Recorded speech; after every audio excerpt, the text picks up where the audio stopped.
This is EuroNews, with the news on the half hour.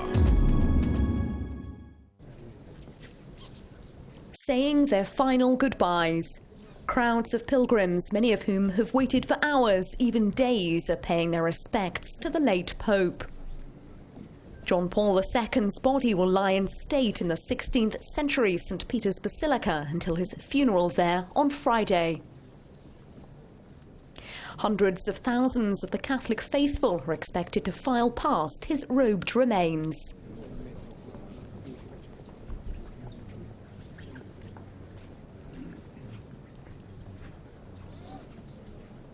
Vatican officials said the basilica would stay open day and night, closing only a few hours for cleaning, to ensure as many as possible could see the Pope's body before his funeral.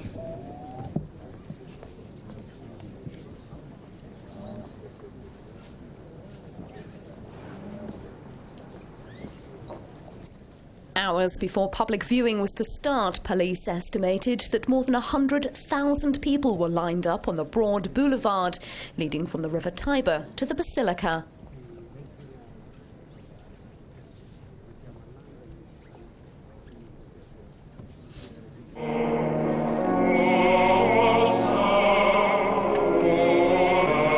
Before going on public display, John Paul II's body was transferred from the Vatican's Apostolic Palace.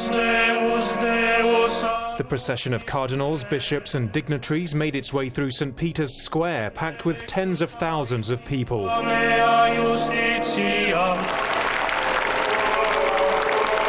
The The crowd applauded when the Pope's body appeared, a traditional sign of respect for the pontiff who died on Saturday at the age of 84.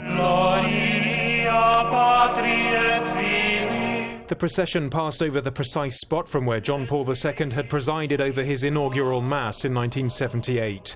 On the threshold of the basilica, the pallbearers, who'd been carrying the body feet first, turned it around so the Pope faced the crowds in the piazza for a last time.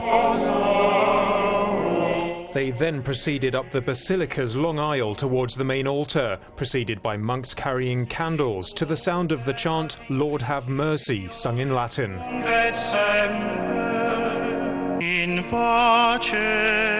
The body was placed on a spot just before the tomb of St. Peter, the first Pope.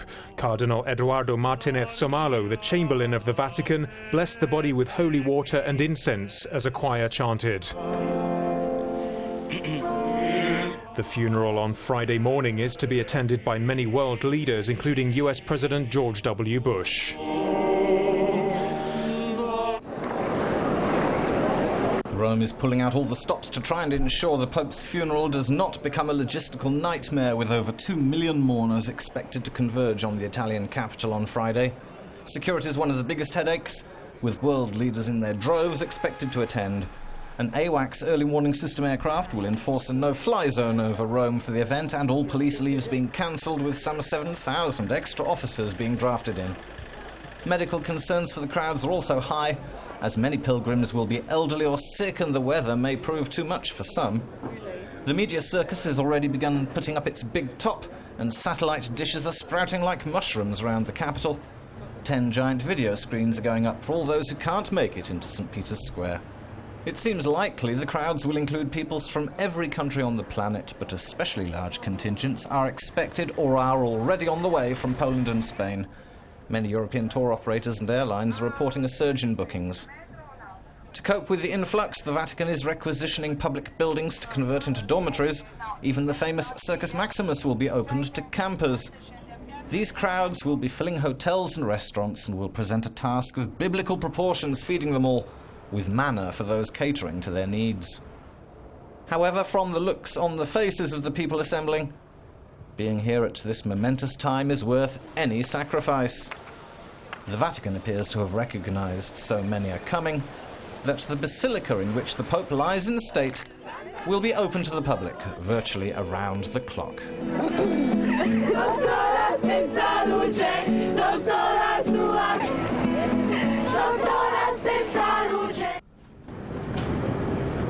An estimated 25,000 Poles have gathered in the southern city of Krakow for a special mass in honor of Pope John Paul II.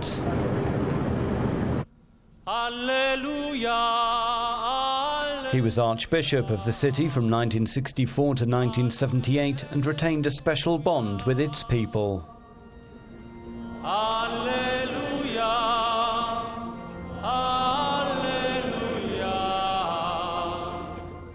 The biggest gathering was in the football stadium, home to the Pontiff's favourite team.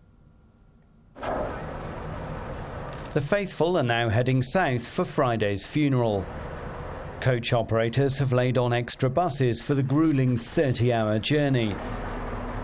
Those getting on board say they just have to be there. For you, it was only the Pope. For us, it was our Pope. This is not the same. So now I have many friends that they decided just to go. Even they don't know if they will find a place to sleep, nothing, just they go. All flights to Rome have been booked up, and Poland's state railway says its website collapsed under the strain when extra tickets were announced. Led by Germany's Joseph Ratzinger, dozens of Roman Catholic cardinals have decided that Pope John Paul II will be buried on Friday. They held their first meeting today since the Pope's death, beginning the arcane and secretive process of choosing a successor. 65 of the 117 church leaders eligible to elect the next pontiff attended today's meeting. The next so-called Congregation of the Red-Hatted Cardinals takes place tomorrow. An open-air